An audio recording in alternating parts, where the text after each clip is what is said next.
On this episode of Into the Unknown, I am joined with a very special guest, Mr. Ted Perry. Ted is a reporter and news anchor for Fox 6 in Milwaukee.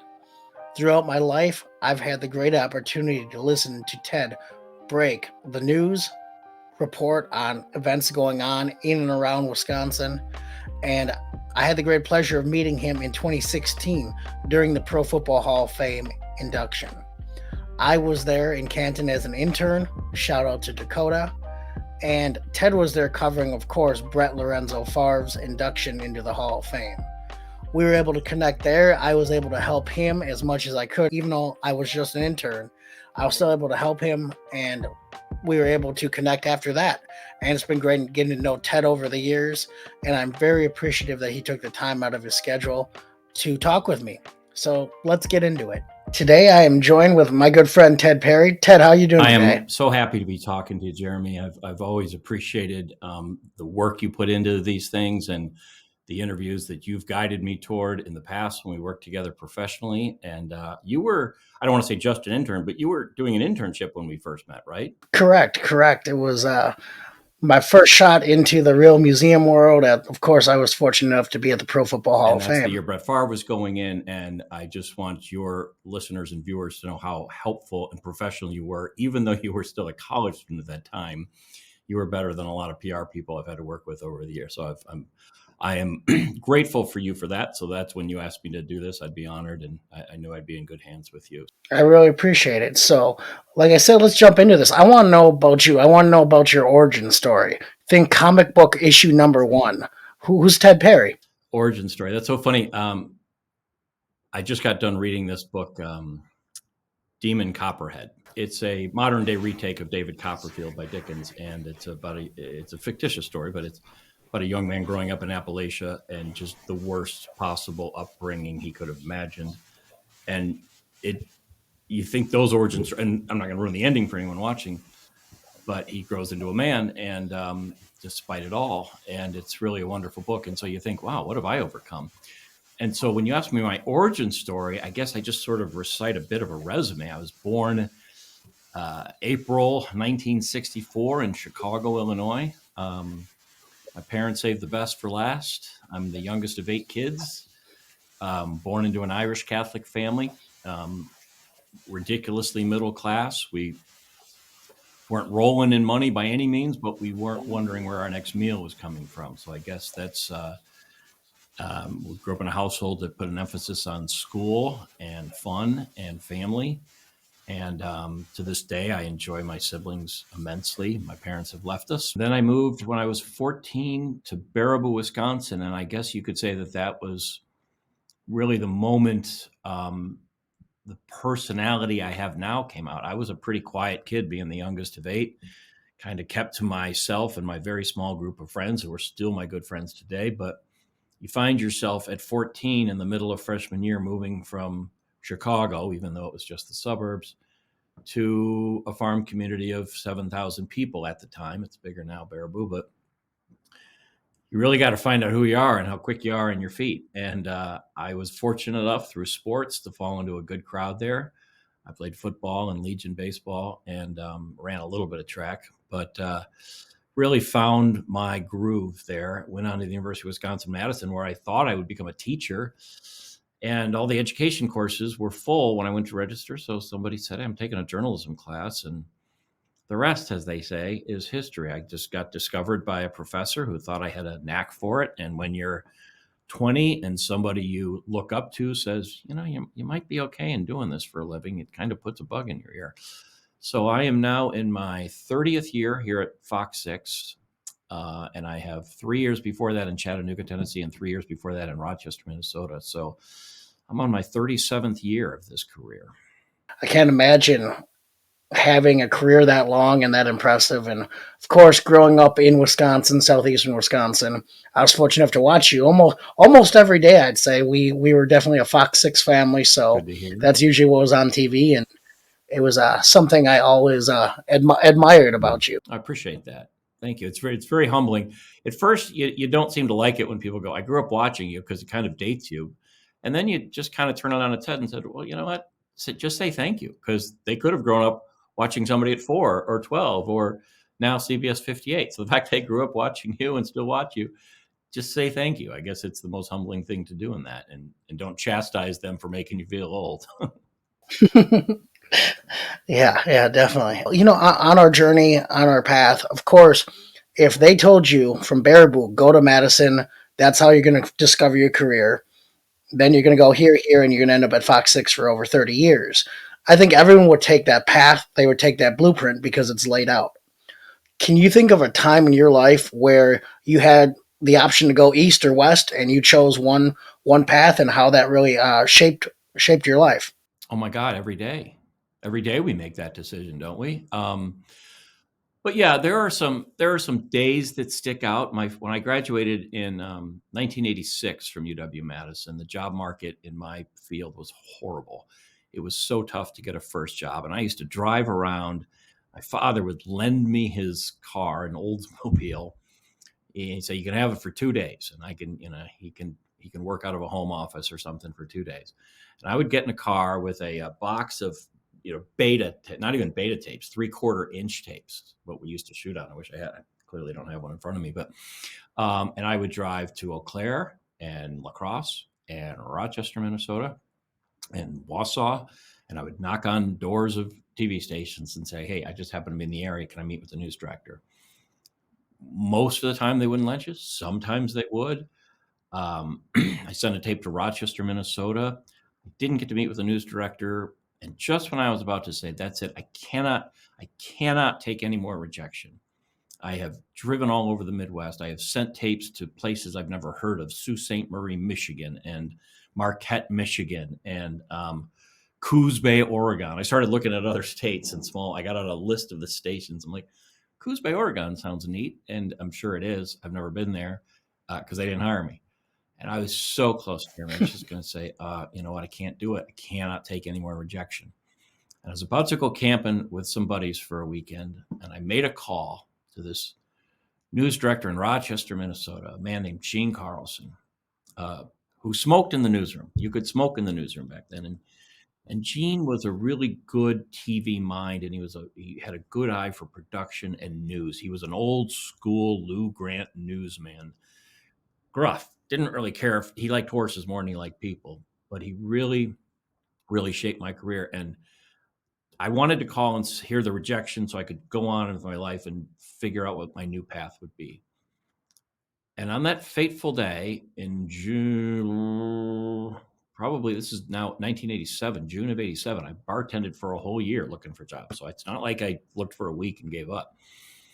Just when I was about to quit, he said, "Yeah, I think I got a feature reporter position I think you'd be perfect for. Why don't you call me on Monday and we'll talk about the terms." The terms were $11,900 a year, by the way. And even if you put it in today's money, and I don't know how to do that, it's still a trash paycheck. But you know what? My old man said to me when I complained about it, he said, hold on. You should be paying them. This is your grad school. You're going to go away to Rochester, Minnesota, and you're going to fall flat on your face some days, and you're going to have success on other days. And no one's going to care because you don't know anyone there. And you're going to learn how to do this thing called TV. And my father was, like, anytime he gave advice, was absolutely correct. And that's where I cut my teeth. And that's where I learned to cover breaking news. And that's when I got my first chance to anchor. And that's my first chance to do feature stories. And every day was new and exciting. And I was with a bunch of people who were my age, just out of college, and just sort of winging it, trying to remember what we learned in school and then trying to forge our own style, our own way, our own sense of speaking, of broadcasting, and trying to take our personalities into our, occupation. The kindest thing people can ever say to me is, "Wow, you're just like you are on TV." Because that's the goal. The guy talking to you right now, the guy who's talking to you backstage at the Hall of Fame is the guy I want to bring to air, because I'm not a good enough anchor to pick up the reed and go, "Good evening, here's tonight's news." I'm not Walter Cronkite. I never will be. I'm never going to command a camera like that. My approach is, "Hey, I got some information. I need you to hear about it." And I would tell 100,000 people the same way I would tell you one-on-one. Hey, Jeremy, listen up. Ted, I love that you said that. I think it's so important on your path, on your journey, that you have to just go for that opportunity. I always tell people I'm fortunate enough in my field, still around in my field, that I've lived in 7 cities and 4 states in the last 6.5 years, and 4 of those were in Atlanta, and which was great. But I remember those days of applying to jobs, and I moved up to Waconia to a job in Waconia, Minnesota. Wasn't sure where it was, but knew I had some college rugby teammates that I could live with for a while and figure that out. And did that. Got the opportunity to go to Atlanta about 8 months later. But I think it's so important on our paths to really just Right. go for it. And I think I've learned when I feel that, I guess you could almost say, the universe kind of starting to lean against you. I love leaning into it now because I feel like that's about to be another breakthrough, which is something I've always started to find exciting, I guess. That's true of everything, right? It's true of your career. It's true of the friends you pick, the relationships you enter into. And, sometimes not sometimes, every day you gotta get out of your comfort zone. If that means plunging into a cold lake, great. If that means going up and speaking to a stranger, or, speaking to someone at work that you don't usually speak to, you get out, you get comfortable is really not great. Comfortable is sort of more of an enemy than we want to admit, because it just keeps us, and we need to be all four corners. Absolutely. So, title of the podcast, Into the Unknown. I want to know what you're working on. What do you have going on? How are you stepping into the unknown? Wow, that's a good question. Well, I just turned 59, which means next year I turn 60. And no birthday has ever bothered me. 30, 40, 50 didn't bother me. For some reason, 60 does, because 60 is probably the last decade I'll be working. It's not to say I couldn't work past 70 doing something. Who knows what this industry will be like, or if there'll be any need for me. And that's a scary thing to think about. So the unknown here is that final fourth quarter, not of my life, but of my working life. And so how do I end it with the same enthusiasm that I began in Rochester, Minnesota, where the newsroom was on the second floor and I would bound up the steps 2 at a time because I couldn't wait to get in there and find out what we were doing that day and what I was going to learn that day.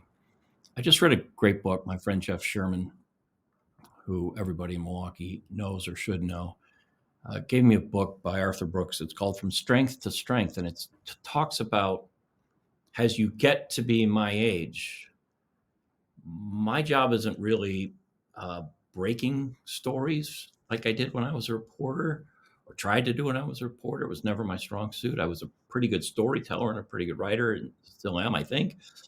But there are much better reporters and diggers in our shop, for sure. But what is my role now? And my role is to help these people who are maybe on their second job, maybe their third job, to be comfortable, to be part of the team, and to help them and to encourage them as much as I can. And that's a role, being a guy who's coached baseball many years at many different levels. I kind of welcome that. If they welcome it, I don't force my opinions on anyone. I don't force my, tutelage on anyone. But if they want to have questions and talk about stories and techniques, I'm always happy to collaborate like that. And so the unknown for me is, how do I finish strong? How do I run through the tape, as my high school track coach used to always say? Don't run past the tape, run 10 yards past the tape. I don't ever, and this is a fear, I don't ever want people murmuring in the hallways or newsroom, why is this guy still here? Why do we keep him around? That would be a frightening, frightening thing to envision. So that is my unknown of what is next for me in this final quarter of my career. We laid out this where I came from and all that. And I just kind of want to get a little bit real. Like, it's not easy sticking to your dreams and sticking to your goals. There are days when I am full of doubt, full of uncertainty, full of anxiety. And I want to normalize that. I want people to know it's entirely okay. There's going to be times when you're going to have those struggles and you're going to have your doubts and you're going to really just go, should I be doing this? Whatever it is you choose to do. Should I be teaching kids? Should I be, working in this bar? Should I be trying to start my own business? The doubts are going to be there. But if you really want it and you really want to believe in it, you just got to show up. The best ability is availability. So it's hard sometimes, and I get it. I've really worked on my mental health over the years and trying to not put so much focus on work and finding that balance and fighting through anxiety and a little bouts of depression from here and there. And I want to be very honest when I speak about that, because I think now that is something that I want to share too. We've been through this pandemic. It did a lot to this country. It divided us even more than we were already divided. And it really took a toll on a lot of mental health. And I just want to encourage people, if you're struggling, if you're doubting, if you're wondering, there is great help out there. And I'm not ashamed to say that. And, you didn't even ask me about it, but I brought it up because I think it's an important thing that we all just kind of, get our heads right. Ted, I completely agree. I appreciate you bringing that up. I think it's so important also to just find people around you that care about you, that my family, my friends, my coworkers, luckiest guy in the world. Completely agree. That support system is just so important. I'm back in Wisconsin. It was crazy for me. I was at the national championship when Georgia won. See the confetti, all that flying. It was amazing. But I was like, all right, I'm ready to really start looking at getting back to Wisconsin, which I think was always the plan. So why would you want to be anywhere else? I think the pandemic.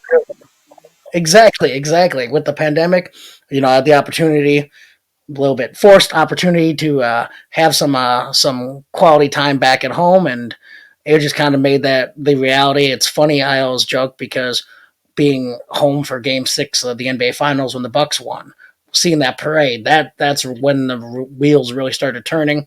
I'm like, I miss this so much, and I started mentally thinking I was ready, even though I knew it might be another year, it might be 2 years until I'd have the opportunity, because obviously you don't want to just jump at the first thing you see because you're ready. It's finding that perfect, like you said, balance. Right. And, I urge people to do what we've done. Go away from home for a while. Go to the state next door at least, or go down south. You went to Georgia, I went to Tennessee. It's a different, but you learn a lot, and you learn about people, and you learn empathy for what other people have, lived their lives in a way different from yours. So I think it's so important to give it that opportunity. No one's going to judge you for leaving and coming back, especially because it's usually the people who never left. And it's more like, that's impressive you did that. And people, I think you find yourself more surprised about what people actually think about. Hey, I can't imagine doing that you lived out of here. I was living in Baraboo for about 6 months, and the first 3 months were an internship, and the rest was it was an internship, but it was almost like week to week at that point. And I just I lived in the dorms behind the Kalahari. Oh my gosh. just to make it work. I didn't know you spent time in Baraboo. Oh yes.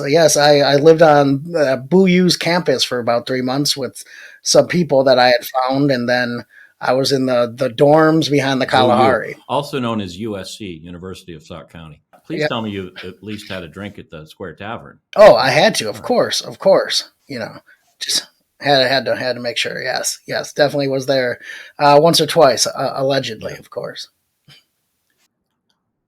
Ted, I want to thank you so much. If people want to learn more about you, are you on social media? Can people find you? Yes and no. I'm on Facebook, Fox 6 Ted Perry, and I check that. I'm off Twitter. I got into too many battles on Twitter, and it wasn't healthy. And I'll occasionally log on just to learn some news and follow some news things, but I don't engage on it. I'm, sort of a guy sitting on the wall watching all the ruckus. I like Instagram. I think we follow each other on Instagram. So yeah, you can reach me at the Teditorial on Instagram. Well, Ted, thanks so much. I really appreciate you talking with me. Pleasure talking That to you. was fun and really I hope we insightful, see each man. other in person. So.